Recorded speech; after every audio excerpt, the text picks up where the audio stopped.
An unsustainable system. And I'll talk a little bit about that. And for some, it's just to restore the American dream. They just feel like they're renting their property from the state.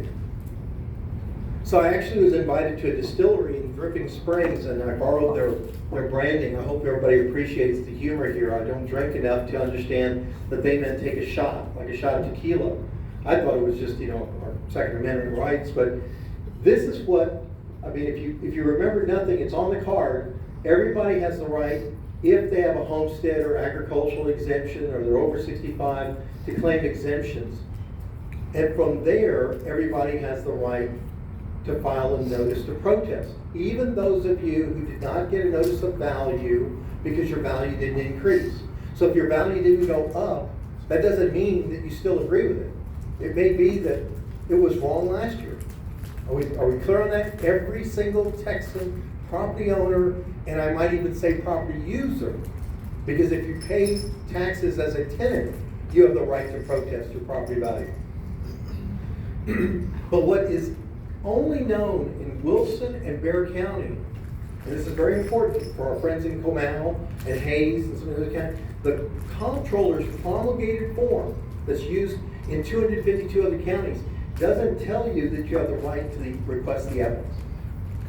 In Bexar County, you just check a box. Please give me the evidence. In Wilson County, check a box. In Bexar County, we put it in red to make it really obvious. In Wilson, you have to look for it. But again, that is critical, because you don't want to go to a gunfight with a switchblade. You don't want to show up at a hearing and then have this data dump put on you, and you're like, where did they get this stuff? If you request the evidence in writing, as you can on the form, or if you're in a county where you have to write that down, then the county has to give you that evidence 14 days in advance of the hearing. They can't just wait and then surprise you with their logic, their argument. So we're going to talk through that. We're going to quickly go through, if you file and you want to go to a hearing, the informal hearing is really just a conversation. I even hesitate to call it a hearing, because what it does is it allows you to meet with an appraiser or a staff member of the appraisal district and allow them to tell you how they came up with that number. And for the first time, you get to tell them what they don't know about your property. Then you can go, if you're still not happy with that, you can go to a formal hearing in front of the appraisal review board. And so from there, if you're still not happy, you can appeal by arbitration. That doesn't require a lawyer, a CPA, or a realtor and appraiser. You can appeal by arbitration if you have a property less than $5 million and change the venue. What I mean by that, let's get rid of the county having the home court advantage. Right now, if you go and protest your property, you're meeting with the county, with somebody from the county locally. But if you appeal by arbitration, you can actually say, I want this to be heard by somebody that's not from this county. And sometimes that helps. Sometimes you don't want that. So, because you don't want the prejudice of a local county official or a local county arbitrator to weigh in on what they may not be, let's just say, unbiased about. So I'm the only CPA, real estate broker, property tax consultant that's willing to get tri-licensed in the state of Texas. And I tell you that because you're going to learn a little bit later where some of the gaps are that I've learned from working with business people that don't understand that as a CPA, CPAs don't value properties. So all these business owners that are filing business personal property renditions and relying on their CPAs possibly are overvaluing their property. Realtors don't have to know the the real property protest process. That's not a required training. So a realtor might even be slow, even though they're your best friend or your relative, they may be slow to provide a comparative market analysis. So I'm fortunate that I've even been asked to be a property tax consultant because Ann Engler came along and she said, look, I'm not a CPA, I'm not a real estate broker, but I want to help all my neighbors in Delview, and I want to help as many people as possible, but I want to be licensed. So she became a property tax consultant, and that obligated me to become a senior property tax consultant. So I'm kind of proud of that unique designations. Now you can't read that, but I'll read it for you. This is America's most and least trusted professions. that was per a Gallup poll. At the top of the list, you'll find nurses, you'll find doctors, you'll find pharmacists. What I find entertaining is at the bottom of the list is members of Congress. Now, it may not come as a surprise to you, but I think that we could probably extend that right now to some of the people in the legislature. Perhaps, perhaps not. But where I'd like to point to is, I like to say, because I graduated from Central Catholic with the dumbest class ever, I rank above the clergy. So I'm not a priest without a collar, but it's kind of entertaining when you realize this summary was provided by the National Association of Realtors to impress the realtors that they were part of that lower echelon of trusted professionals. That's where I got this. This isn't to blow my own horn. Again, I've told you, the city of San Antonio recognizes that so many people that are irritated with the process that they host 10 seminars, one for each city council district. It's hosted by the Neighborhood Services Division. I might add, however, the chamber doesn't seem to be aware of it, because obviously I don't see enough business people at these free seminars. I'm very faith-based about this conversation. So I've got scriptural authority. Jesus said, pay to Caesar what is Caesar's and God what is God's. And from there, it doesn't matter whether you're Muslim or Jewish or agnostic or atheist. I've represented them all, and I know that we share that one burden, even if we don't believe in the same orientation about the creation. But when God created Texas, he had already created, I guess, taxes, at least according to the alphabet. So a little humor there, because all these taxes emanate under the authority of the state of Texas. And I don't know if some of y'all remember Michael Jackson and 1, 2, 3, easiest, ABC. So I'm gonna make it that simple for you, because there's a lot of misunderstood orientations about who to blame. The legislature's duty under Article 7 is to fund a free public education efficiently.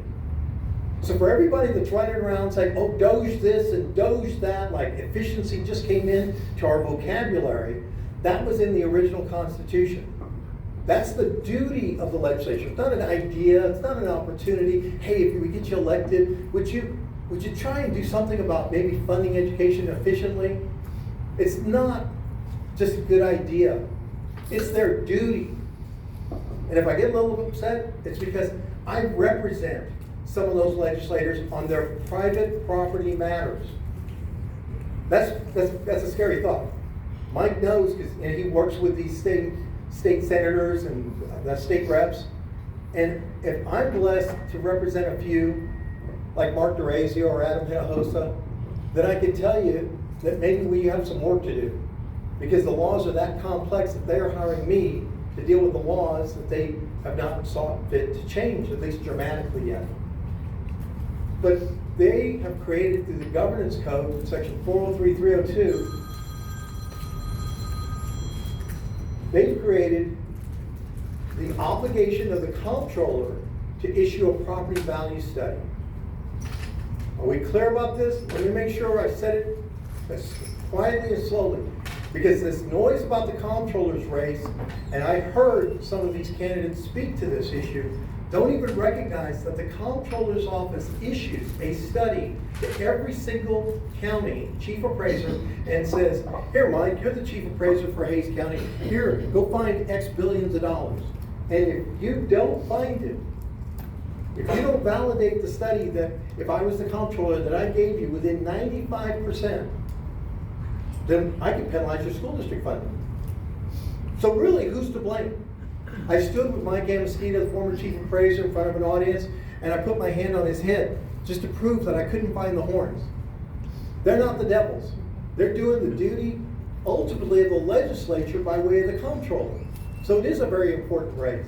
And you and I are going to talk afterwards. Thank you for being here.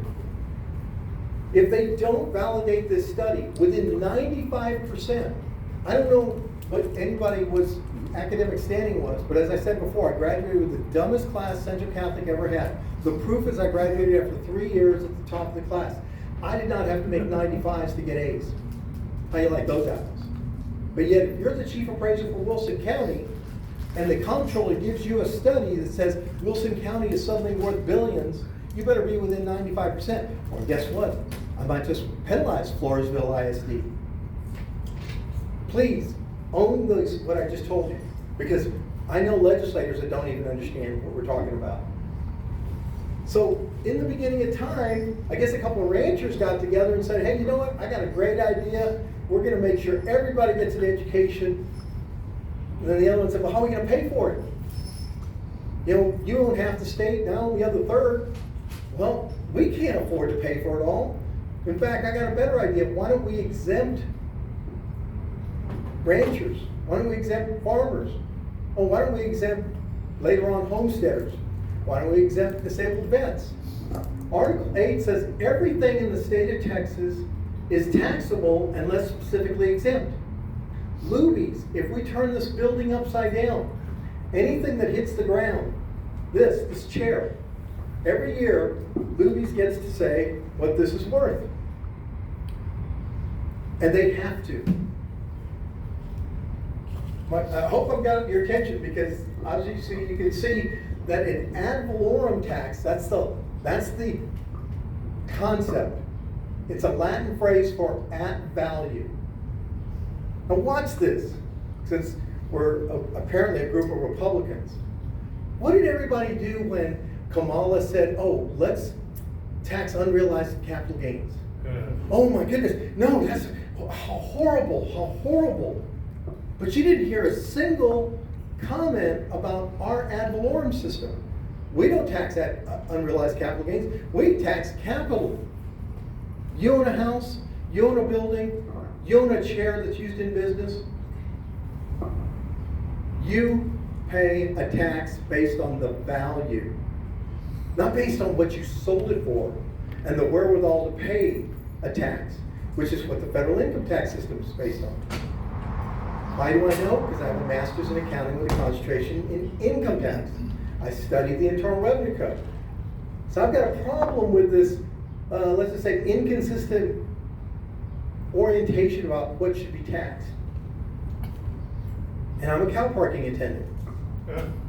That's my cow. I got 121 acres along with a former state rep named John Garza. We don't pay taxes on it. So I practice what I preach and what I've learned.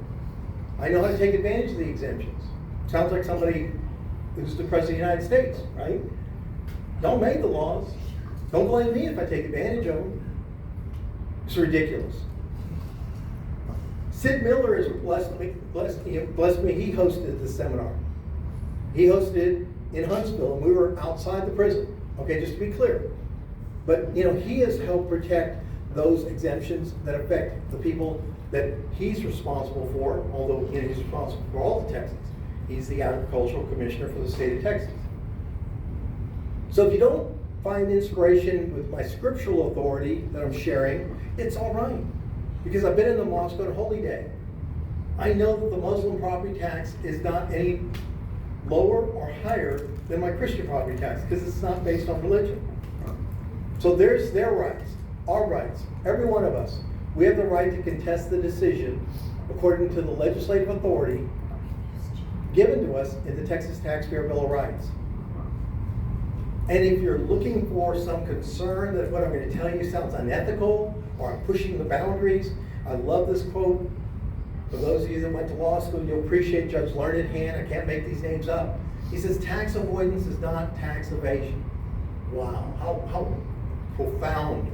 So we've got to overcome this orientation. As I told Mark LaHood, who's a client and a friend, I said, Mark, you can protest this property value, and if they tell you something you don't like, then you could continue to appeal it without being an attorney to arbitration. So let's fill in the gaps. CPAs do not value properties, but yet we turned to them this last week because we had to file renditions if we own businesses. Realtors don't advise us to properties. I had to create courses through the Texas Real Estate Commission to teach them what you're learning today, or what you may already know and maybe I'm adding to it. The tax consultant industry is so overworked. I went to the conference. I felt like it was a marriage retreat organized by a bunch of divorce attorneys. I mean, these people have no interest in this industry going away. Why? They make enough money that if they said, I'll represent all of y'all at one time, and they get all these notices, then they go in and they just rack and stack them like they were dealing with speeding tickets. I do not encourage you to hire me or anybody if you don't want to work with them to give them the evidence to make your best case. Do it yourself, but do it.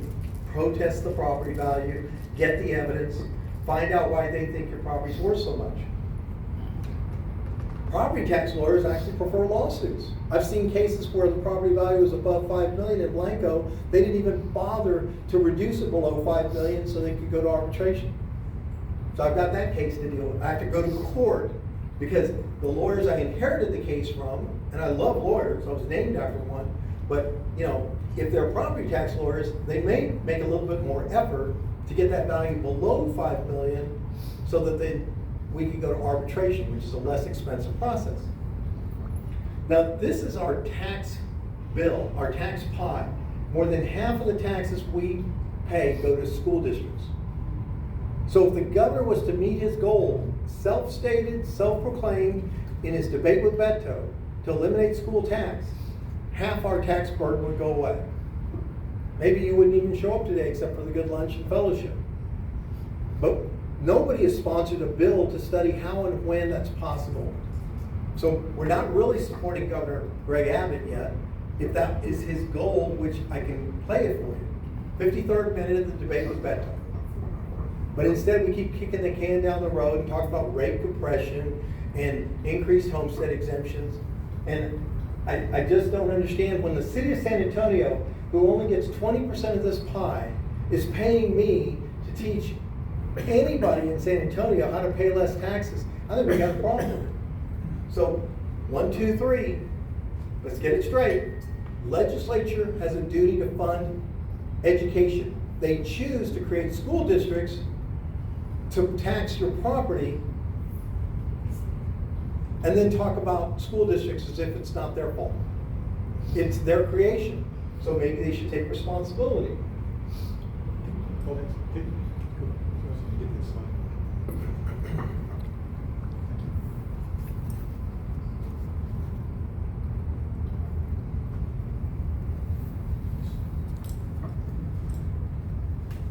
So why do most people not protest? Because either they haven't met me, or they haven't met my colleague Ann Engler, or they just don't feel like they can win, as Mark Levitt told me. He says, every time I go down there, I said, Mark, did you go to arbitration? He says, I didn't know I could do that. You're a criminal defense attorney. I need to read your Miranda rights as it relates to property values. Don't brag about the beautiful office you have on McCullough. You have the right to remain silent, right? You know, anything you can and say will be used against you. Don't volunteer any opinion until you know what their case is. They have to make the case. That's why most people look like the real chicken there. Proportionally speaking, that is the percentage of people that protest. In the state of Texas, 20%. That's why when I get to travel outside Bexar County, you know, I find that you can open up a church and we can fill it with just a little bit of advance warning.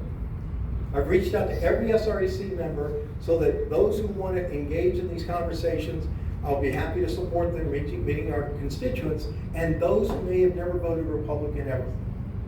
Some fiscal conservative Democrats will be happy to show up, like the mayor of Del Rio. He didn't show up just to give me a little badge. He wasn't hosting it. He wanted to know what he could do to better argue his case. Justin Rodriguez is my neighbor. I thanked him the other day. Said, thank you for buying into the neighborhood. I used your purchase price as my comp and I brought down my value. I'm not making this stuff up, it's entertaining. These are the most common exemptions. I don't want to dwell on them, but I can just tell you, if the shoe fits, wear it and wear it proudly. Especially those of you who are disabled vets or you know somebody that is. And those who are surviving spouses. I have to tell you, I'll try and bring it down a little bit, but a little more fun. So the appraisal district in Bexar County has 760,000 properties. They have 70 appraisers. That's one appraiser per 10,000 properties. I was on the second floor with the appraisers. I brought up an issue that I said, I think this is administrative. He says, yeah, go downstairs and talk to Mr. Brown. So I go downstairs and talk to Mr. Brown. And this gentleman comes up and he says, "Can I help you?" I said, "Yeah, I need to see Mr. Brown." I said, "Who are you?" He says, "I'm Mr. White." I said, "Where's Mr. Brown?" He says, "Mr. Brown's dead." I said, "We got a problem. The people upstairs don't know that Mr. Brown is dead and Mr. White is black." So I gave him a case of smart water so he could go, advancing the relationship. He is a taxpayer liaison officer, and he is the person that solves problems when I can't get it solved any other way, administrative life. But I love telling that story because, we are in the friendliest county in the state. But we are under the pressure of what that property value study has done to the last chief appraiser and this chief appraiser to make them look like they're the horrible people. They're not even elected. So here's the calendar. And the most important thing to note about the calendar isn't that you got your property value notice last week, but rather that January 1st is the date we're talking about, not any other date. So I don't care what you can sell the property for next month after you make the house ready for market. I want to know, what was your property worth on January 1st of this year? Like your cars, most of us would need to get them detailed, tuned up, and then what? Then we'd go trade them in. We wouldn't do it before then. So we have to think back, even if you're talking to me as a real estate broker about how much can you get for my house now that I've done this, this, and this. Very important to note, January 1st is the effective date. So here, let me burn this, no pun intended. If you had fireworks going on New Year's Eve and the house burned to the ground, what would it be worth? Only what the land and the slab are worth. Even if you got a Biden Better Build Back insurance policy that enabled you to rebuild it brand new by May, and you're protesting in June, what was it worth January 1st? So there's no consistency between what it's worth on the day you walk in and what it was worth on January 1st. May 15th is the deadline. Please, please go bless somebody, friends, family, neighbors, small business owners. Say, please just file the protest. Just get a reservation at the tax restaurant. Just get the menu and find out what kind of pricing they're giving you this year and how they came up with it. You can email it in Bear County. I think Wilson as well. So you've got a lot of time. I intend to have the largest webinar ever on this matter. I haven't picked the date. It'll probably be the day before Mother's Day, because that'll create a lot of chaos leading up to the 15th. But when I was in Wilson County, invited by a school board trustee, we had 300 people in a room during COVID, sitting this close together. The number of protests that year went from 2,500 to 7,500 in a county that only has 40,000 properties. So email it. I suggest, I don't see any of y'all like me that has a face for radio. Okay, I know the limitations of my appearance. Okay, the rest of y'all come across as friendly, you're affable, you're going to remind them of somebody they love, I hope, because you could grow facial hair, maybe they like your baseball cap, whatever it is. But I would encourage you to do it person to person, not in person. But thanks to the Attorney General, who ruled during COVID that the government cannot deny you a hearing because you're not there in person. You can ask for a hearing by phone, if you like the voice, or by Zoom. I had done a Zoom accidentally at 65 miles an hour because I hit the wrong button and I was on camera and I looked like the Terminator driving down the road. But I knew my evidence so well, we still won the case. But my point being is you could do it to your convenience thanks to the technology that's available today ever since COVID, and you get that person-to-person interaction, whether it's informal or formal in front of the panel.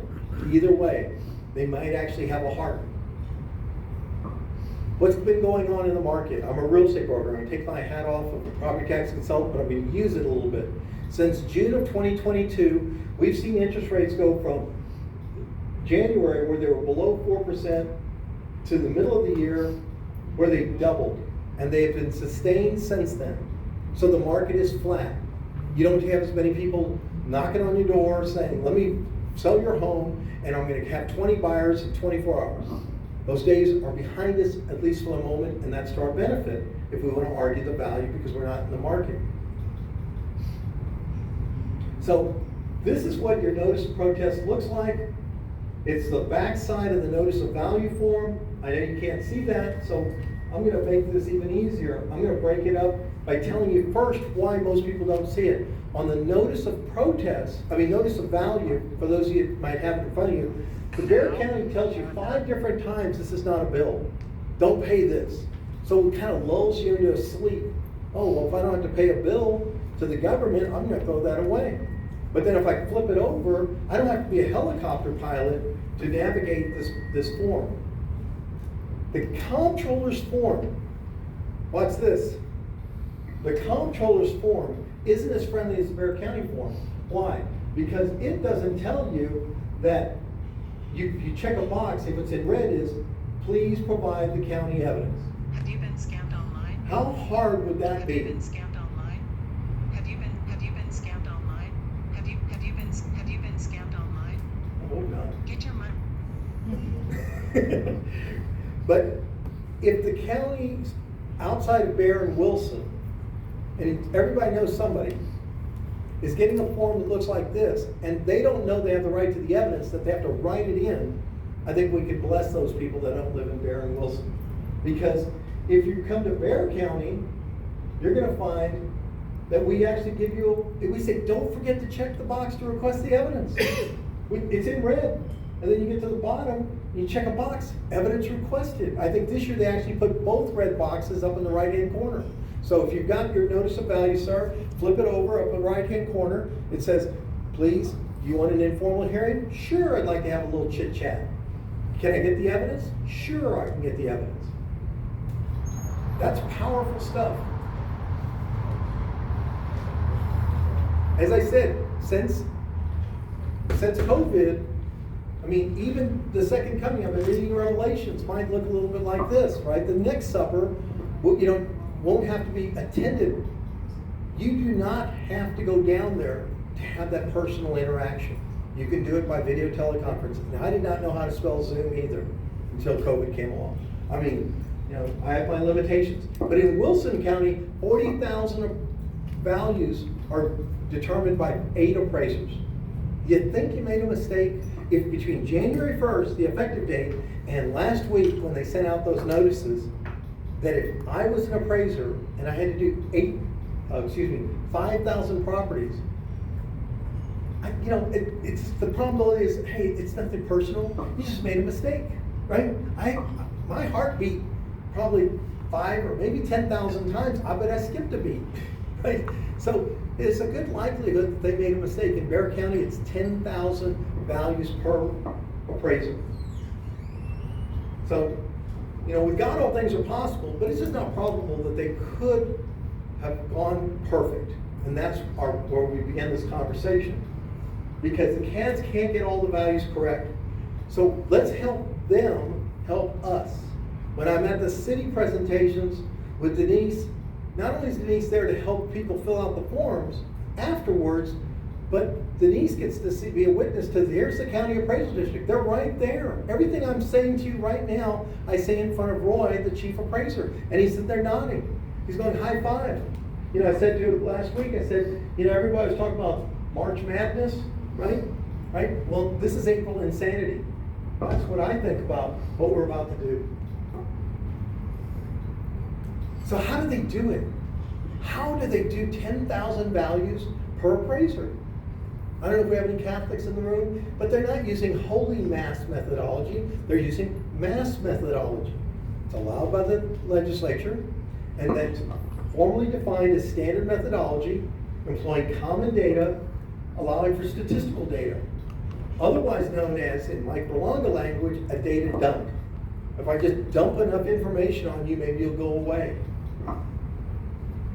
So, given that we know they did a data dump of 5,000 or 10,000 properties per appraiser, do you think it's possible they missed something? I think so. I think maybe they've never been to my property, not even by drone. There was a state representative, Jamie Lopez. The mailbox was on the ground. That was the picture they had. They had her state representative sign in the front yard and didn't even know that they were valuing a home for a state representative. It said elect Jamie Lopez. They didn't even antagonized her because it also said elect Trump. I can't make this stuff up. But maybe she has some deferred maintenance issues because it's not on the market. Maybe she's got some functional issues because it's not located in the best place. If you came to my house and you sat in the backyard, you could see the 16 tee box of Oak Hills. If I'm selling you the property, if I'm not selling you the property, then I'm going to point out there's an alley back there with no restricted access. And one night, somebody came through that alley, had a little bit too much to drink, and they ran into a tree.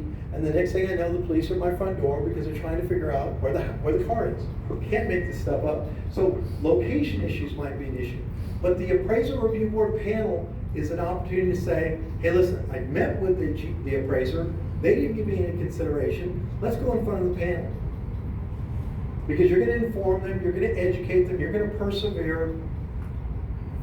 And you might even ask a realtor to help you. Let me tell you how you can take your agents and brokers to the next standard. Ask them, would you mind doing a comparative market analysis of my property as if you were going to sell it at the lowest possible price? And so the realtor says, sure, because I want to get you to refer me your family and friends. Also, could you give me a seller's disclosure statement so I can make a list of all the things that I have to disclose if I was selling it that I think needs to be fixed or addressed? You can basically evaluate your own property in a way that the county doesn't have the time or the resources to do it. So what's in that evidence package that they're going to give you? 3 components, and I'm going to try and wrap this up in the next 5 minutes to take questions, but I'm going to hustle. 3 components. They're going to say, this is what we know about your property based on measurement. They may even have some subjective comment about, oh, it's in excellent condition or it's in average condition. Okay.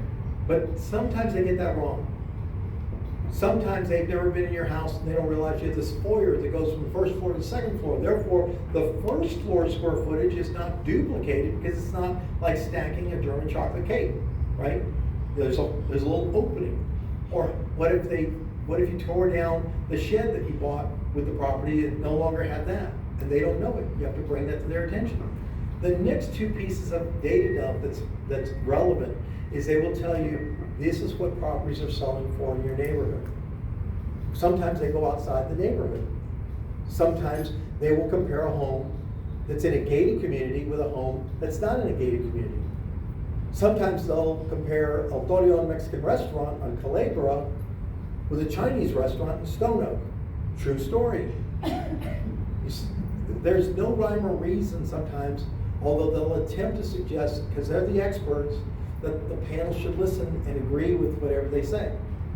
But you're also allowed, even if properties are selling at a value that might suggest that you can get that value, are they uniformly and equally appraising properties like yours at that higher value?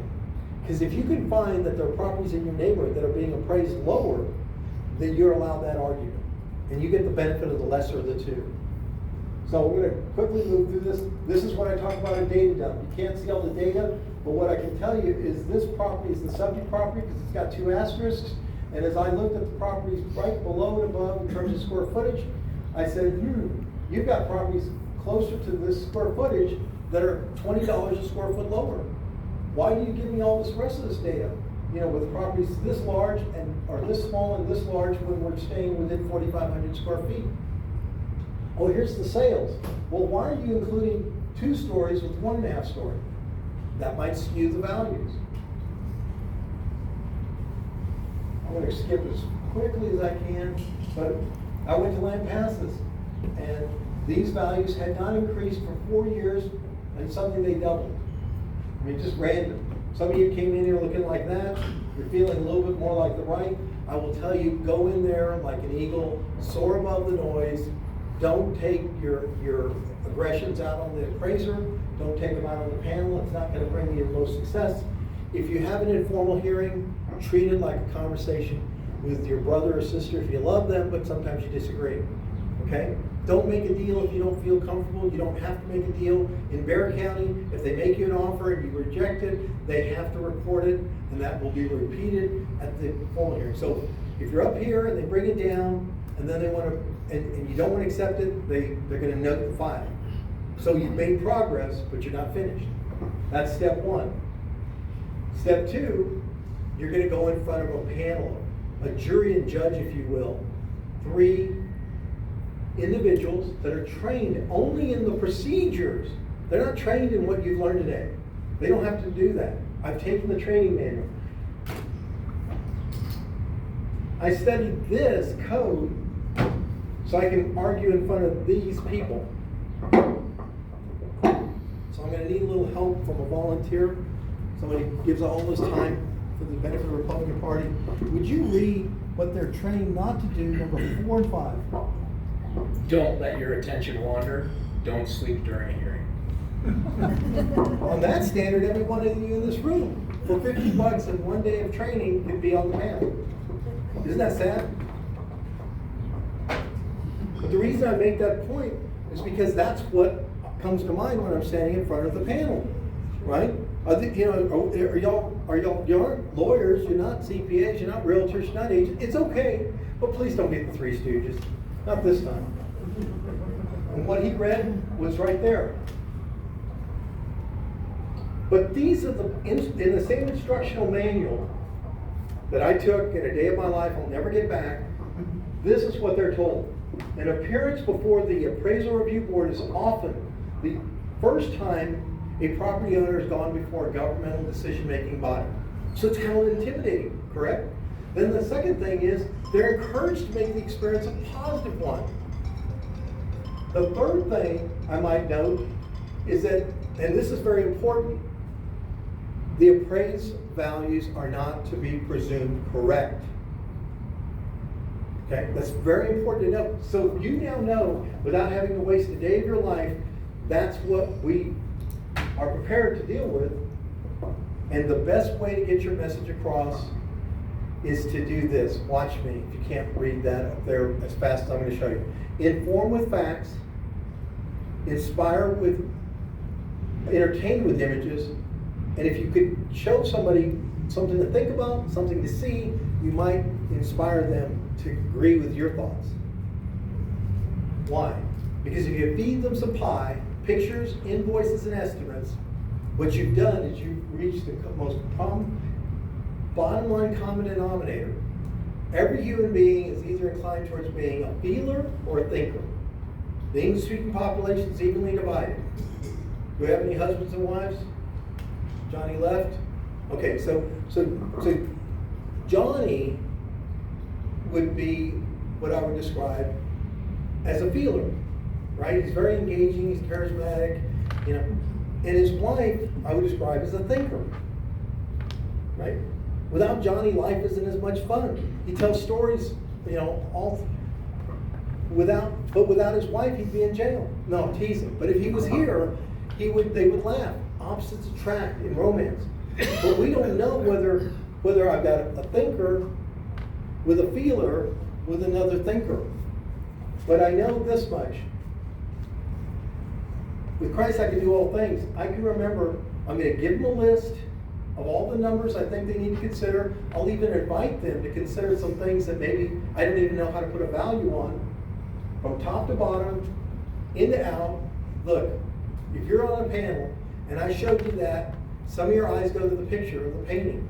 Some of you want to know how much the painting would cost. Or some of you might say, oh, I see broken windows, I get that. I've got broken windows, but oh, pillow windows would cost that much? Or how about this, the flooring? How about the fact that he's on the last house that allowed him to get out of the neighborhood during snowvid because he's up on a hill? So all your ideas are welcome, and I'm not going to continue because I want to just get to the last slide that I want to share with you to emphasize this point.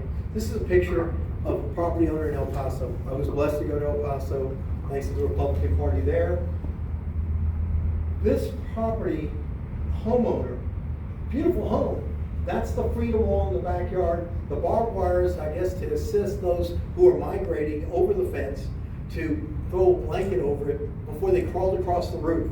Now, do you think that that property in that location should be compared to a property a little bit further into the interior? I think maybe we should allow for some discounting. What do you think? And I think everybody knows who that gentleman is. So he wrote a great book. Never hurts to ask. Don't feel like you have to have all the answers. Sometimes inviting a question will get you some value.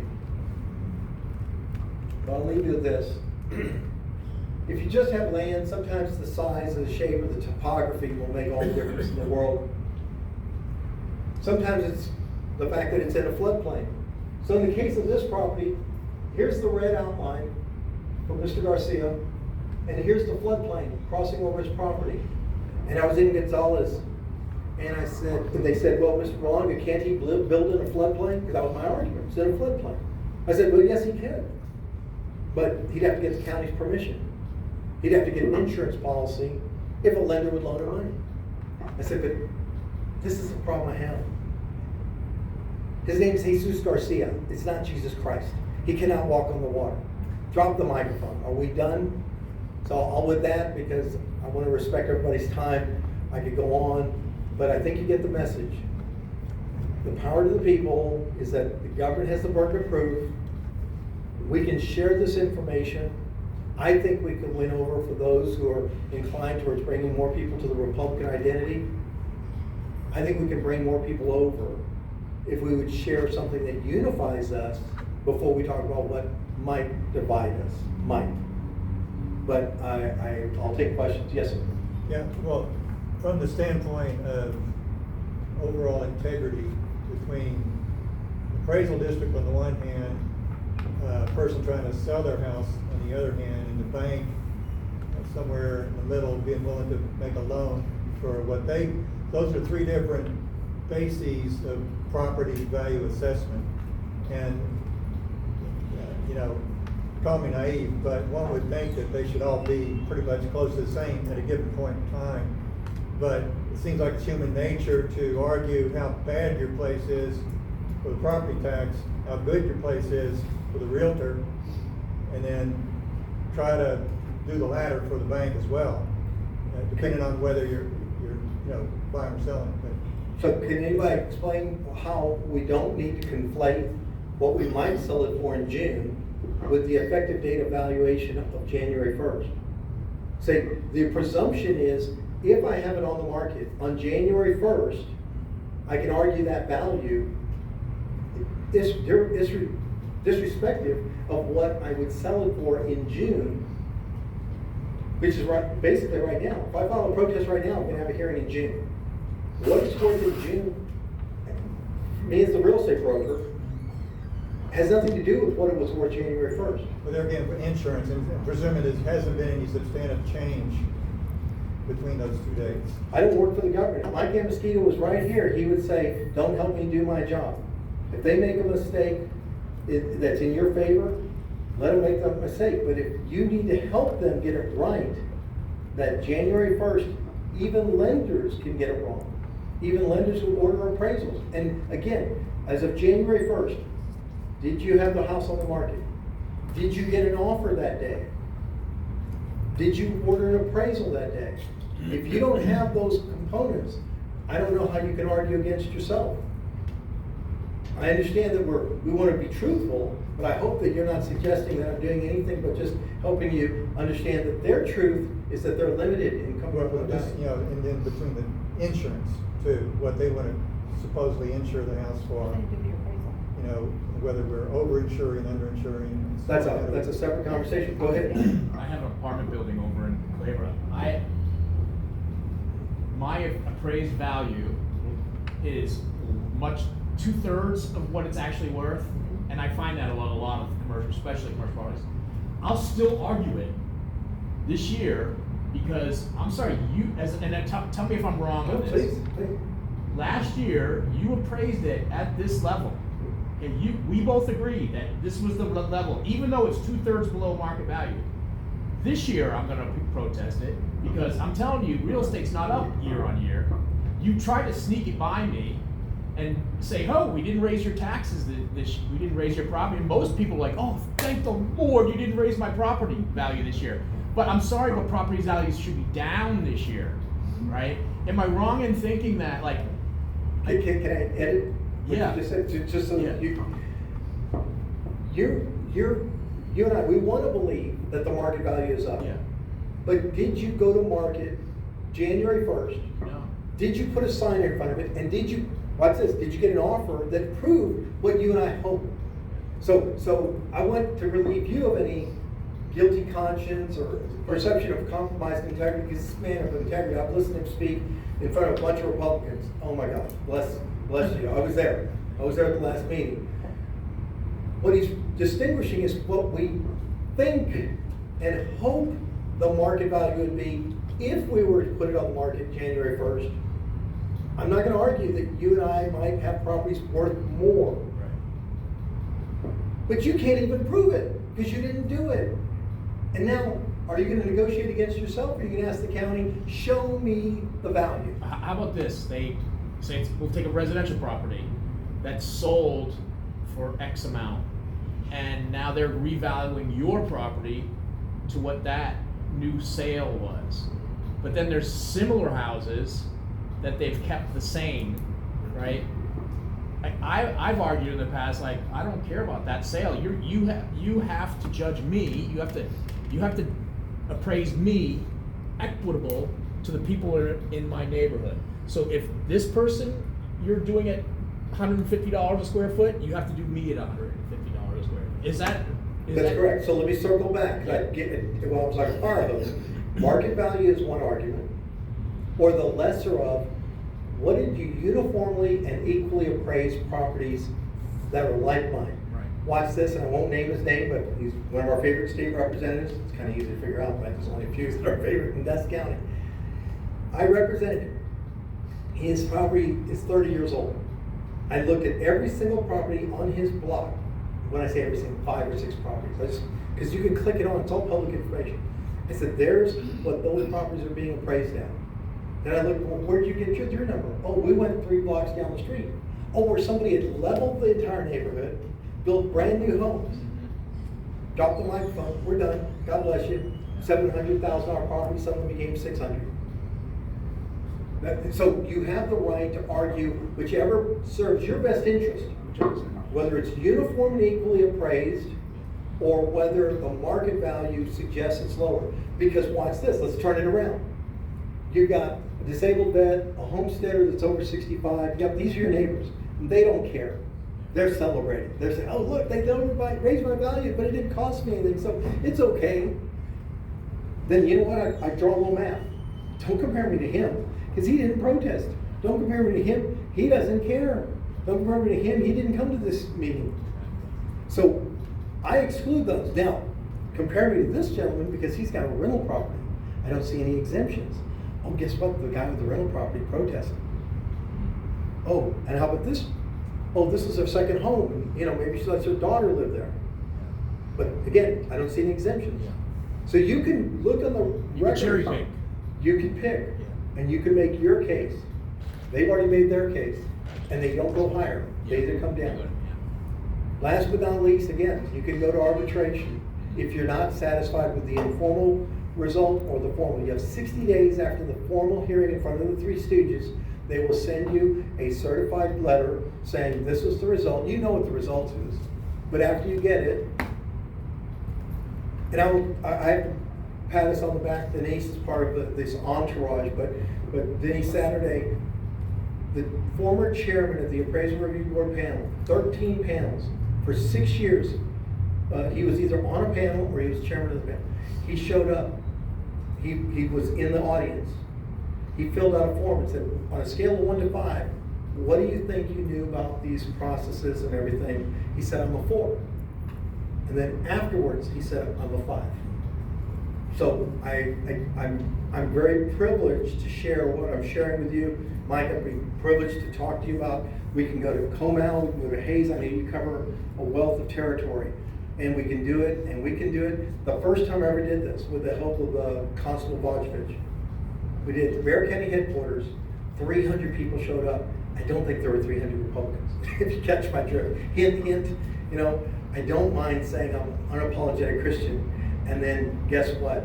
When the Muslim meat market goes down, you know, and they, oh, this is good. I said, yes, praise the Lord. So, how about that? Are we good? Because I don't want to keep y'all. That was a great audience. It's 10 after 1, but that's it for me. Yes, Is there a certain distance they can reach out for comps? Well, in Wilson, they almost sometimes have to almost go out of county because when the market's slow, and that's part of the argument. The burden of proof is on the government. So if they go a little too far, have they really met that burden?